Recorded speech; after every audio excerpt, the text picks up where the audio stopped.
சட்டசபை தேர்தலில் திமுக தோல்வியடைந்ததற்கான காரணங்களை ஆராய 19 குழுக்கள் அமைக்கப்பட்டன. அந்த குழுக்களில் 36 பேர் இடம்பெற்றனர். தமிழகம் முழுதும் பயணம் செய்து தொகுதி வாரியாக அக்குழுவினர் அறிக்கை தயாரித்தனர். மொத்தமுள்ள 234 தொகுதிகளிலும் நடந்த கள ஆய்வு தொடர்பான அறிக்கை மாவட்ட வாரியாக ஸ்டாலினிடம் ஒப்படைக்கப்பட்டது. அந்த அறிக்கையில் கூட்டணி கட்சிகளுக்கு ஒதுக்கிய தொகுதிகளில் தொகுதிக்கு சம்பந்தமே இல்லாதவர்களை கூட்டணி கட்சியினர் நிறுத்தியுள்ளனர். கூட்டணி கட்சிகளுக்கு தொகுதிகளை ஒதுக்கும் போது அவர்களின் செல்வாக்கு மற்றும் வெற்றி வாய்ப்பை அடிமட்ட அளவில் ஆராய்ந்து முடிவு எடுக்காமல் கோட்டை விட்டுள்ளோம். தேர்தல் வியூக நிறுவனத்தின் ஆலோசனைப்படி கட்சி நிர்வாகிகளை வேலை வாங்கியதும் தேர்தலில் திமுக அடைந்த தோல்விக்கு காரணம் என்பது உள்ளிட்ட பல்வேறு கருத்துகள் இடம்பெற்றுள்ளன.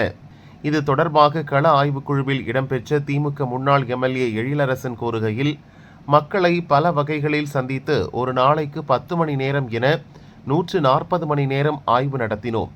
நேரடியாக பெற்ற கருத்துகள் கடிதங்கள் வாயிலாக பெற்றவை என சேர்த்து 6620 பக்கங்களுக்கு கருத்துகள் வந்துள்ளன.